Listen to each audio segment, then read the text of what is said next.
press the bell icon on the YouTube app and never miss another update.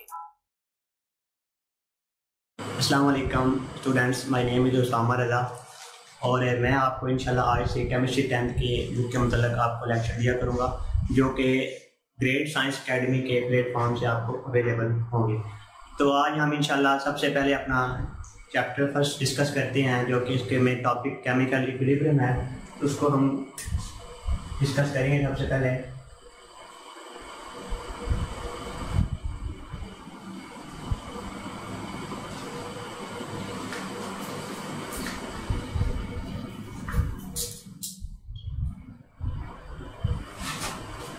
Chemical equilibrium में इंशाल्लाह हम सबसे पहले हम केमिकल रिएक्शन की बात करेंगे। केमिकल रिएक्शन होता क्या है, उसके बाद हम केमिकल रिएक्शन के कंपोनेंट्स की बात करेंगे।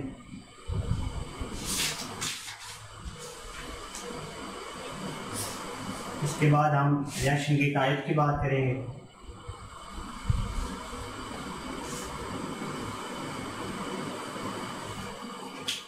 सबसे पहले केमिकल रिएक्शन। केमिकल रिएक्शन वो होता है कि जब दो रिएक्टेंट्स, दो चीज़ें आपस में मिलती हैं तो उसके नतीजे में, इसके रिजल्ट में हमें कोई प्रोडक्ट हासिल होता है। मैं आपको इसकी एग्जांपल देता हूँ। हाइड्रोजन प्लस ऑक्सीजन कंबाइन करते हैं और हमारे पास प्रोडक्ट आ जाता है water. This is called basically chemical reaction. दो रिएक्टेंट्स आपस में मिले और हमारे पास प्रोडक्ट क्या है, वाटर। ये एक केमिकल रिएक्शन हुआ और जिसके नतीजे में हमारे पास वाटर आया। ये है chemical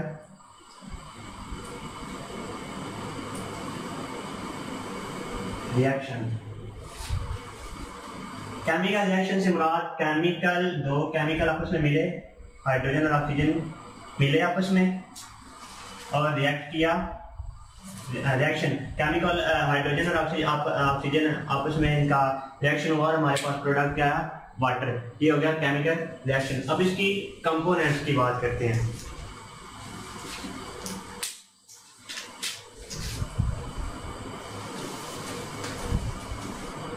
chemical reaction basically hydrogen oxygen,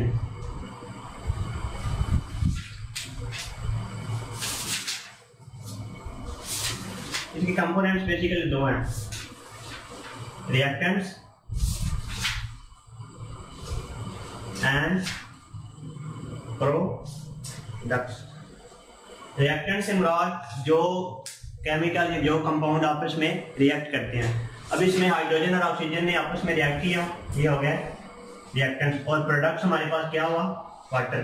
hydrogen और ऑक्सीजन ने रिएक्ट किया और प्रोडक्ट हमारे पास क्या हो गया, water. Components of chemical reaction में दो चीजें, एक होता है रिएक्टेंट्स जो चीजें आपस में रिएक्ट करती हैं और एक होता है प्रोडक्ट जो हमारे पास रिएक्टेंट करने के बाद हमारे पास जो चीज कंपाउंड हमारे रिजल्ट हमें मिलता है उसे कहते हैं प्रोडक्ट। तो इसके बाद हम इसकी टाइप्स की बात करते हैं।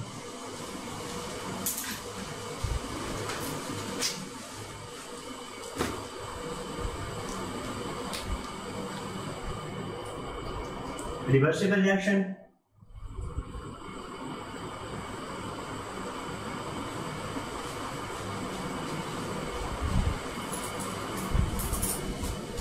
and second one is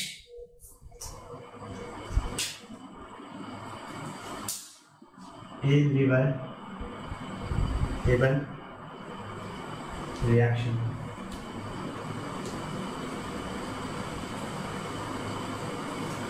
और इसके नाम से जाहिर हो रहा है कि रिवर्सिबल रिएक्शन और इरिवर्सिबल। रिवर्सिबल में रिवर्स, जो चीज या जो रिएक्शन अपने आप को रिवर्स करके पहली वाली पोजीशन पे ले आता है उसे कहते हैं रिवर्सिबल रिएक्शन। और जो रिएक्शन अपने आप को पहली वाली पोजीशन पे नहीं लेके आते, मतलब मैं आपको एग्जांपल देता हूँ उसकी रिवर्सिबल रिएक्शन की। The reaction the products do not decombine to form reactant is called irreversible reaction. इसमें प्रोडक्ट्स कंबाइन नहीं करते।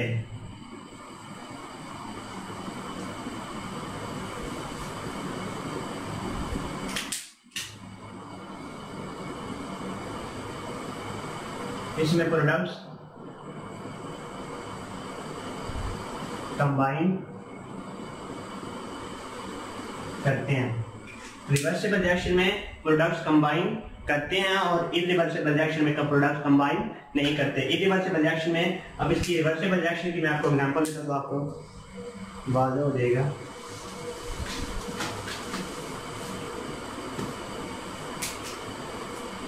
फर्क है हमारे पास हाइड्रोजन प्लस आयोडीन, प्रोडक्ट क्या आया, हाइड्रोजन आयोडाइड।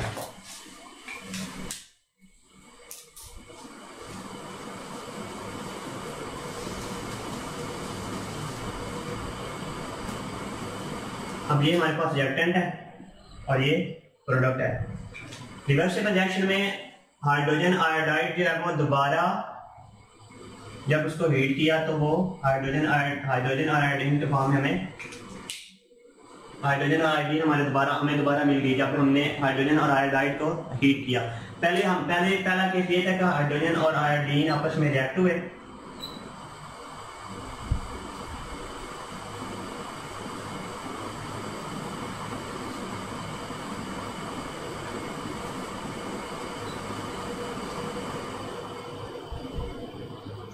और हाइड्रोजन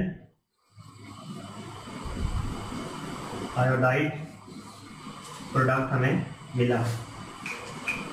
रिवर्सिबल रिएक्शन वो रिएक्शन होते हैं जो दो कंपोनेंट्स या दो कंपाउंड, दो केमिकल आपस में मिलते हैं, तो उसमें जो प्रोडक्ट हासिल होता है वो दोबारा उसकी डिकम्पोजिशन होती है, और डिकम्पोजिशन होने के बाद वो प्रोडक्ट दोबारा अपने रिएक्टेंस में तब्दील हो जाता है, तो इसे कहते हैं रिवर्सिबल रिएक्शन। और वो रिएक्शन जो दो कंपाउंड आपस में मिलते हैं, आपस में मिलने के बाद जो उनका कंपाउंड बनता है, जो उसका प्रोडक्ट होता है, वो दोबारा इसी रिएक्शन मतलब फॉरवर्ड इरिवर्सिबल रिएक्शन में हाइड्रोजन आयोडाइड को एग्जांपल के तौर पर ले लें। हाइड्रोजन आयोडाइड इरिवर्सिबल रिएक्शन में दोबारा हाइड्रोजन और आयोडीन के फॉर्म में मेमोरेशन नहीं होगा, तो इसे कहते हैं इरिवर्सिबल रिएक्शन।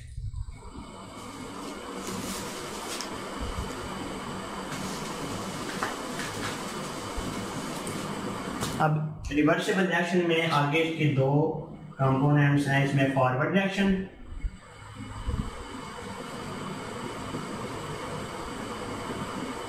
और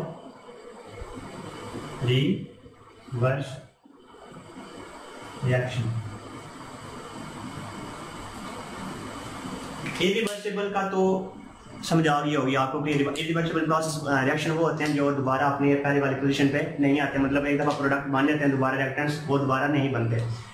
रिवर्सिबल रिएक्शन वो होते हैं जो रिएक्टेंट्स आपस में मिलते हैं, उस मिलने के बाद उनके प्रोडक्ट्स बनते हैं, प्रोडक्ट्स दोबारा उनको हीट किया जाता है या उनको वही टेम्परेचर कंडीशन, फिजिकल जो कंडीशन होती है उनको दी जाती है, तो दोबारा रिएक्टेंट्स में तब्दील हो जाते हैं। अब रिवर्सिबल रिएक्शन की दो आगे फॉरवर्ड रिएक्शन और रिवर्स रिएक्शन। फॉरवर्ड रिएक्शन वो होता है जो एक ही सिमत में मूव करे, और रिवर्स रिएक्शन होता है जो दोनों सिमत में मूव करे।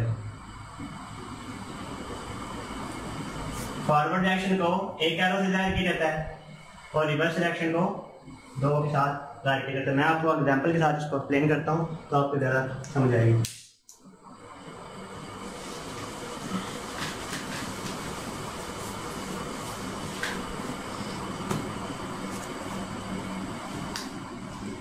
Forward reaction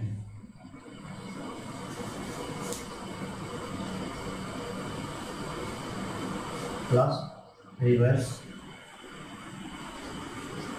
reaction. वही एग्जांपल ले लेते हैं इसमें भी। हाइड्रोजन और आयोडीन इनका रिएक्ट किया आपस में और इसमें हमारे पास प्रोडक्ट आया हाइड्रोजन आयोडाइड। अब हाइड्रोजन जो है ये कलरलेस कंपाउंड है और आयोडीन हमारे पास पर्पल है। जब इन दोनों ने रिएक्टेंट्स ने आपस में रिएक्ट किया तो हमारे पास जो प्रोडक्ट है वो हाइड्रोजन आयोडाइड है, जो बेसिकली है भी एक कलरलेस है। अब फॉरवर्ड रिएक्शन में क्या होगा कि जो हमारे पास प्रोडक्ट आया है हाइड्रोजन आयोडाइड,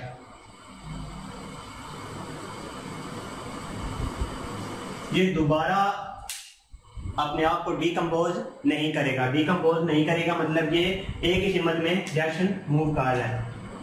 फॉरवर्ड रिएक्शन एक ही सिमत में मूव कर रहा है। Moving one direction.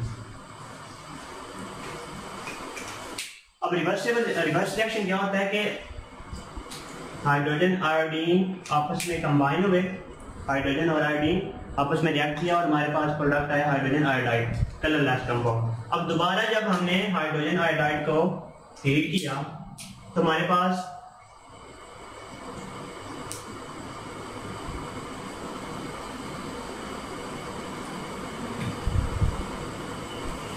Hydrogen iodide को दोबारा हीट करने से हमारे पास प्रोडक्ट वही आ गए जो हमारे पहले इसको मिलाने से हमें मिला था हाइड्रोजन आयोडाइड। और रिवर्स रिएक्शन में हमारे पास हाइड्रोजन आयोडाइड जो मेरे पास अवेलेबल था और दोबारा हीट किया तो हमारे पास प्रोडक्ट वही आ गए जो हाइड्रोजन और आयोडीन थे। मतलब 2HI कंबाइन हुए और हमारे पास प्रोडक्ट आया हाइड्रोजन प्लस आयोडीन। ये पर्पल कलर का हमारे पास ये मौजूद हो गया। अब इसमें फॉरवर्ड रिएक्शन में मूव इन वन डायरेक्शन हुआ और रिवर्स रिएक्शन में एक दफा प्रोडक्ट्स बने, रिएक्टेंट से प्रोडक्ट बने या प्रोडक्ट से दोबारा, मतलब इसमें रिवर्स रिएक्शन में move in both direction.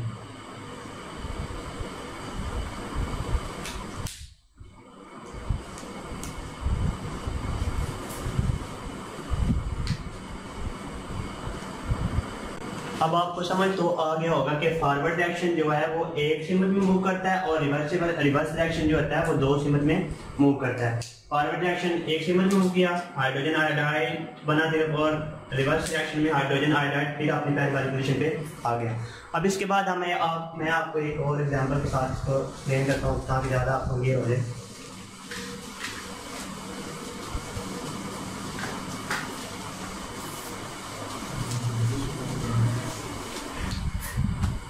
Calcium carbonate की हम एग्जाम्पल लेते हैं।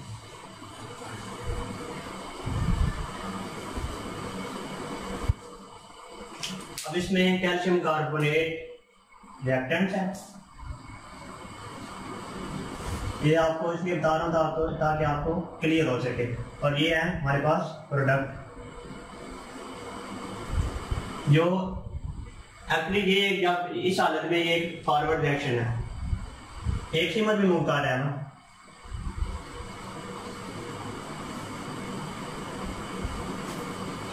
अब इस एग्जाम्पल को हम दो केसेस में डिस्कस करते हैं। फर्स्ट ऑफ ऑल ये है कि एक क्लास में हम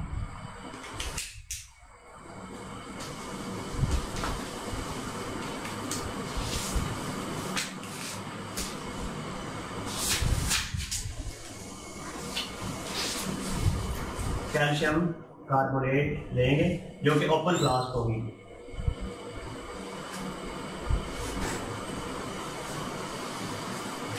इसको हमने हीट किया। हीट करने के बाद हमारे पास प्रोडक्ट आए कौन से? कैल्शियम ऑक्साइड और carbon dioxide. Calcium oxide plus carbon dioxide. अब क्योंकि फ्लास्क ओपन है तो इसमें से जो कार्बन डाइऑक्साइड होगा वो मूव हो जाएगा। कार्बन डाइऑक्साइड फ्लास्क के पीछे रह गया रिएक्टेंट्स में फर्क करिए। हमारे पास रिएक्टेंट था उसके प्रोडक्ट्स ये कर लें calcium oxide plus carbon dioxide. अब कार्बन डाइऑक्साइड के फ्लास्क ओपन की, कार्बन डाइऑक्साइड से मूव हो गया पीछे फ्लास्क में क्या रह गया कैल्शियम ऑक्साइड। अब कैल्शियम ऑक्साइड बाकी अकेला मिलकर दोबारा ये प्रोडक्ट कैल्शियम कार्बोनेट नहीं बना सकता। अब कैल्शियम ऑक्साइड अकेला फ्लास्क में रह गया। इसके बाद अब दोबारा ये प्रोडक्ट्स ये कैल्शियम ऑक्साइड अकेला मिलकर कैल्शियम कार्बोनेट नहीं बना सकता। अगर इसके साथ कार्बन डाइऑक्साइड होती तो ये दोनों आपस में रिएक्ट कर दे तो हमारे पास प्रोडक्ट है ये वाला आना था दोबारा। मीन्स कि ये जो हमने रिएक्ट किया ये कौन सा डायरेक्शन है, फॉरवर्ड डायरेक्शन। फॉरवर्ड डायरेक्शन में ओपन फ्लास्क में फॉरवर्ड डायरेक्शन हुआ क्योंकि उसमें से कार्बन डाइऑक्साइड मूव हो गई।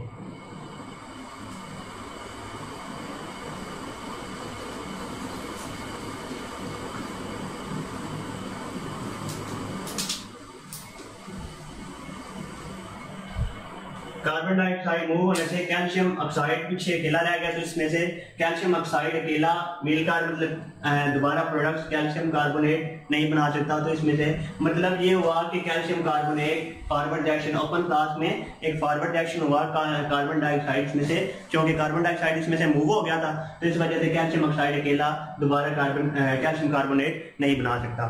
दूसरी एग्जाम्पल, दूसरा केस ये है कि इसमें तो फॉरवर्ड डायरेक्शन में तो हमने फ्लास्क ली ओपन,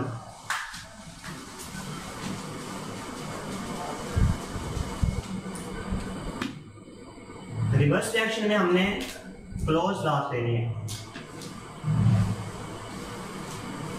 फ्लास्क ली, कैल्शियम कार्बोनेट को हीट किया, हीट करने के बाद हमारे पास प्रोडक्ट आए ये क्लोज फ्लास्क।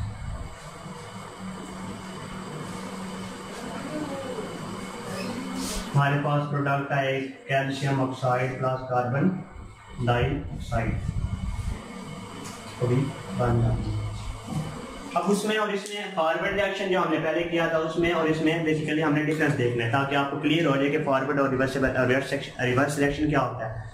फॉरवर्ड रिएक्शन में हमने ओपन फ्लास्क ली, जो हमारे पास प्रोडक्ट कार्बन डाइऑक्साइड आई थी वो कार्बन डाइऑक्साइड क्योंकि ये फ्लास्क हमारे पास ओपन थी तो कार्बन डाइऑक्साइड से मूव हो गई, अकेला रह गया था carbon oxide calcium oxide sorry. तो इसके बाद अब हमने क्लोज फ्लास्क ली, क्लोज फ्लास्क में हमने टेम्परेचर दिया, हीट किया कैल्शियम कार्बोनेट को, हीट करने के बाद प्रोडक्ट हमारे पास आए कैल्शियम ऑक्साइड और कार्बन डाइऑक्साइड। अब इसमें से कार्बन डाइऑक्साइड मूव नहीं कर सकता बेसिकली क्योंकि इसमें से ये बंद है, फ्लास्क बंद है। फॉरवर्ड डायरेक्शन में फ्लास्क ओपन दिया, कार्बन डाइऑक्साइड में से मूव हो गया। अब इसमें हमने क्या करना है कि अब ये रिएक्शन दोबारा जो प्रोडक्ट्स बने हैं ये दोबारा कंबाइन करेंगे और हमारे पास दोबारा रिएक्टेंट्स बन जाएगा ये प्रोडक्ट्स। अब ये पहले रिएक्टेंट कैल्शियम कार्बोनेट था वो हुआ फॉरवर्ड रिएक्शन, एक सीमेंट में मूव हुआ। उसके बाद जब हमारे पास प्रोडक्ट है कैल्शियम ऑक्साइड और कार्बन डाइऑक्साइड प्रोडक्ट है, अब दोबारा हमने मतलब रिवर्स रिएक्शन किया तो रिवर्स रिएक्शन में ये हो गया रिएक्टेंट्स और प्रोडक्ट हमारे पास क्या हो गया calcium carbonate. Clear? Forward reaction और रिवर्स रिएक्शन की ये आपको एग्जांपल देता हूं कि आपको ज्यादा से ज्यादा क्लियर हो सके।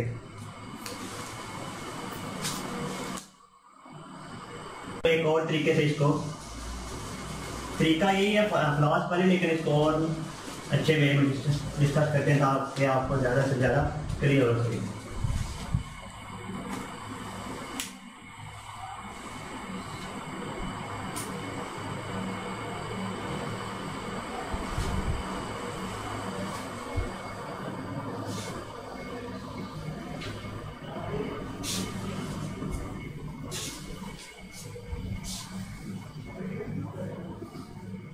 ये हो गया ओपन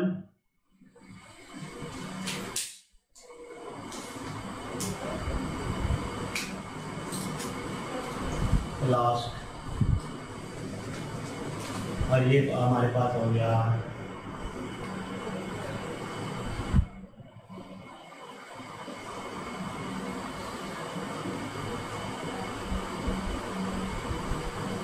क्लोज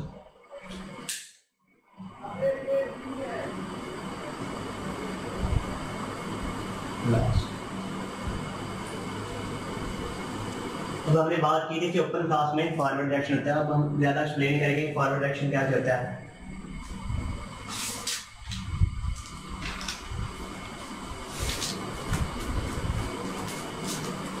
कैल्शियम कार्बोनेट हमने लिया, हीट किया,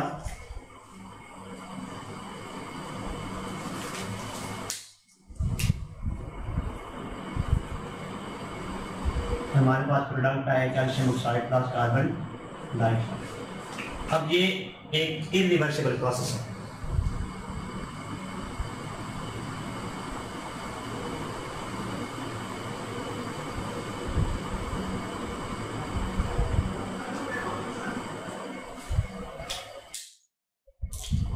इसकी डिकम्पोजिशन हुई, कैल्शियम कार्बोनेट की डिकम्पोज हुए और हमारे पास प्रोडक्ट आए ये ओपन फ्लास्क में। और कार्बन डाइऑक्साइड इरिवर्सिबल प्रोसेस क्यों है? कार्बन डाइऑक्साइड से मूव हो गया, पीछे प्रोडक्ट रह गया सिर्फ कैल्शियम ऑक्साइड, और कैल्शियम ऑक्साइड मिला अकेला मिलकर कभी भी कैल्शियम कार्बोनेट नहीं बना सकता, तो ये प्रोसेस हो गया इरिवर्सिबल। अगर कैल्शियम ऑक्साइड, अभी ये बात करते हैं तो आपको जरा समझाएगी। कैल्शियम कार्बोनेट को हीट किया, प्रोडक्ट आए हमारे पास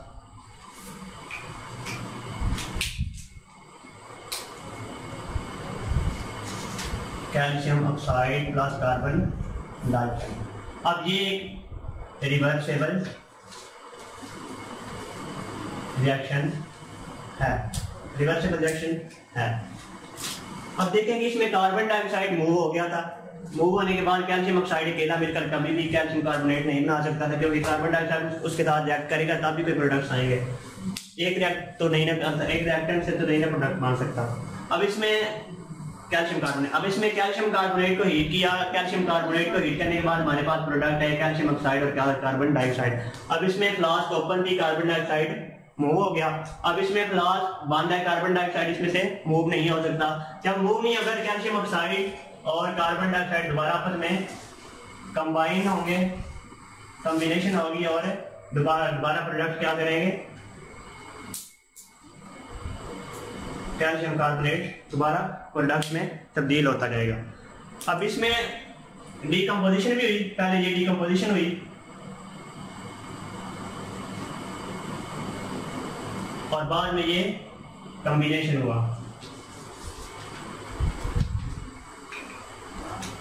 डिकम्पोजिशन का कैल्शियम कार्बोनेट डिकम्पोज हुए और उसमें हमारे पास प्रोडक्ट आए कैल्शियम ऑक्साइड और कार्बन डाइऑक्साइड। अब कार्बन डाइऑक्साइड और कैल्शियम ऑक्साइड एक दफा इसकी जो रिएक्टेंट था वो प्रोडक्ट्स में तब्दील हुआ, रिएक्टेंट की डिकम्पोजिशन है, हमारे पास प्रोडक्ट है। अब दो प्रोडक्ट्स आपस में कंबाइन हुए, कंबाइन होने के बाद हमारे पास प्रोडक्ट है कैल्शियम कार्बोनेट। मतलब ये कि इसमें डिकम्पोजिशन भी हुई और कॉम्बिनेशन भी हुआ। डिकम्पोजिशन और कॉम्बिनेशन एक्चुअली रेट होता है, किसी भी रिएक्शन का रेट, मतलब रिएक्टेंट प्रोडक्ट में तब्दील होते हैं। अब इसमें डिकम्पोजिशन भी और कॉम्बिनेशन भी हुआ। अब इसमें हम एक्सप्लेन करेंगे कि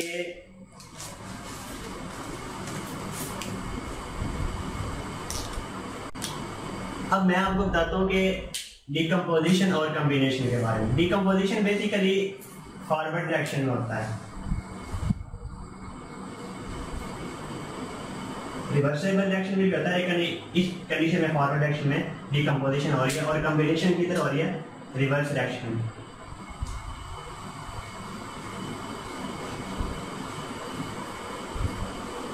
हम क्या डिस्कस कर रहे हैं, what is chemical equilibrium state. अब इसमें डिकम्पोजिशन पहले ज्यादा होती थी, फॉरवर्ड डायरेक्शन तेज था, डिकम्पोजिशन ज्यादा हुई, प्रोडक्ट्स कम बने। आहिस्ता पहले फॉरवर्ड डायरेक्शन तेज था,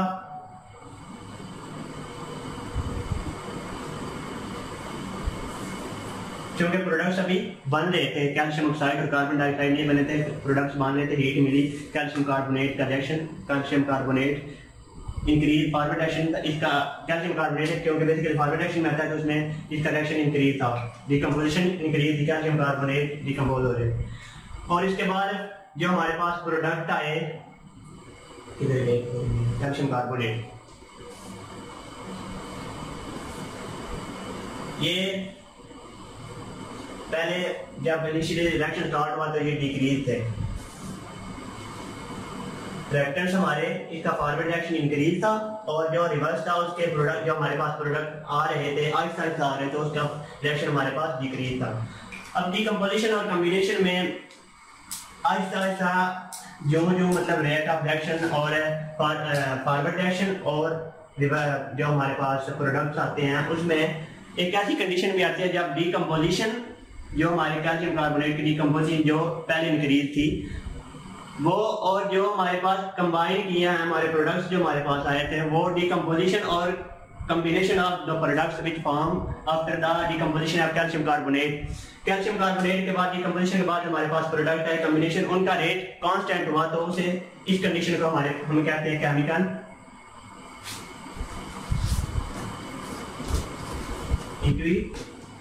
इक्विलिब्रियम स्टेट। अब आपकी बुक में इसकी डेफिनेशन लिखी हुई है, chemical equilibrium when the rate of forward reaction is the same as the rate of reverse reaction.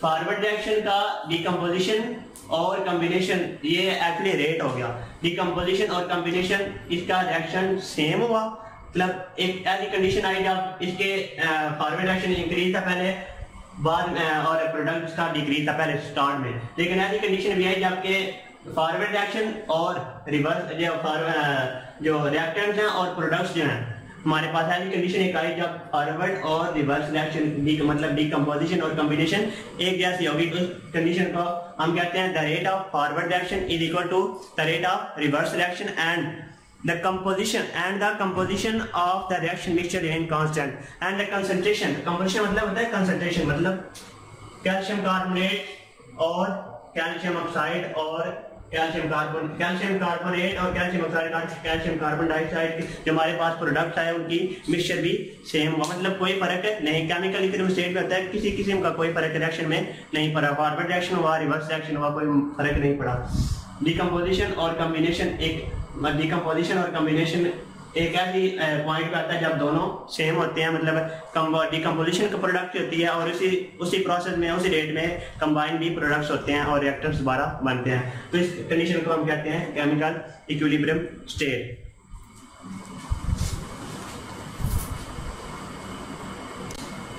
तो ये होगा chemical equilibrium state. Chemical equilibrium state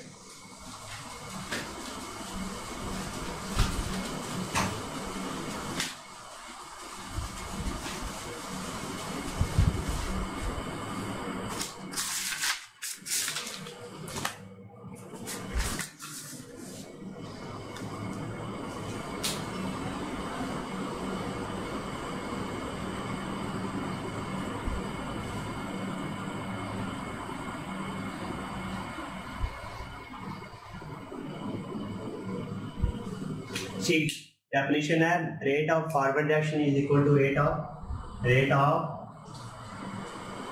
forward reaction is equal to reverse reaction। Forward reaction में decomposition हुई थी, जितनी decomposition हुई उतने ही हमारे पास प्रोडक्ट्स आए और रिवर्स रिएक्शन में क्या हुआ, कॉम्बिनेशन हुआ। डिकम्पोजिशन रिएक्टेंट की प्रोडक्ट्स आए, जो प्रोडक्ट्स हमारे पास आए उसी के मुताबिक जितनी डिकम्पोजिशन आई जो प्रोडक्ट्स आए उसी की दोबारा कॉम्बिनेशन हुई, मतलब प्रोडक्ट्स हमारे पास आए थे कैल्शियम ऑक्साइड कार्बन डाइऑक्साइड, जितना ये डिकम्पोज हुआ उतनी कैल्शियम कार्बोनेट ने उसी रेट के मुताबिक कंबाइन किया और हमारे पास प्रोडक्ट आ गए, दोबारा वही रिएक्टेंट्स हमारे पास कैल्शियम कार्बोनेट आ गया। अब इसमें दूसरी चीज क्या लिखा है, rate of forward reaction equal to rate of reverse the composition of the reaction mixture. Composition का मतलब है कि इनकी कंसंट्रेशन कैल्शियम कार्बोनेट और कैल्शियम ऑक्साइड और कार्बन डाइऑक्साइड की कंसंट्रेशन में कोई फर्क नहीं पड़ा। तो केमिकल इक्विलिब्रियम स्टेट क्या होता है, the rate of forward reaction is equal to the rate of forward reaction is the same या equal to the rate of reverse reaction and the composition इसकी mixture concentration of the reaction remain constant, इसमें कोई फर्क नहीं पड़ा। तो ये था हमारे केमिकल इक्विलिब्रियम स्टेट। आज हमने जो बातें डिस्कस की उसकी समरी एक दफा रिवाइज कर लेते हैं, तो इसके बाद नेक्स्ट लेक्चर में इंशाल्लाह केमिकल इक्विलिब्रियम स्टेट की हम पॉसिबिलिटीज पढ़ेंगे। आज हमने जो डिस्कस किया उसकी समरी ये है। केमिकल रिएक्शन को हमने सबसे पहले एक्सप्लेन किया, what is chemical reaction. Chemical reaction के बाद हमारे पास रिएक्टेंट्स को हमने एक्सप्लेन किया, प्रोडक्ट्स को किया, केमिकल रिएक्शन की टाइप रिवर्सिबल रिएक्शन और इरिवर्सिबल रिएक्शन। रिवर्सिबल रिएक्शन में फॉरवर्ड और रिवर्स रिएक्शन, फॉरवर्ड और रिवर्स रिएक्शन के बाद हमारा जो मेन मकसद था, हमें समझना क्या था, वो हमारे पास था केमिकल इक्विलिब्रियम स्टेट। इस सब कुछ करने के बाद हमें पता चला कि केमिकल इक्विलिब्रियम स्टेट क्या होती है, वो आपको एक्सप्लेन किया कि रिवर्स फॉरवर्ड और रिवर्स रिएक्शन का रेट सेम होता है और जो हमारे पास प्रोडक्ट्स आते हैं उनकी कंसंट्रेशन भी सेम होती है। तो आज के लेक्चर में हमने केमिकल इक्विलिब्रियम को एक्सप्लेन किया। तो इंशाल्लाह नेक्स्ट लेक्चर में हम केमिकल इक्विलिब्रियम स्टेट की पॉसिबिलिटी को डिस्कस करेंगे। तो आज के लेक्चर के लिए इतने ही। अल्लाह हाफिज़। Thank you so much.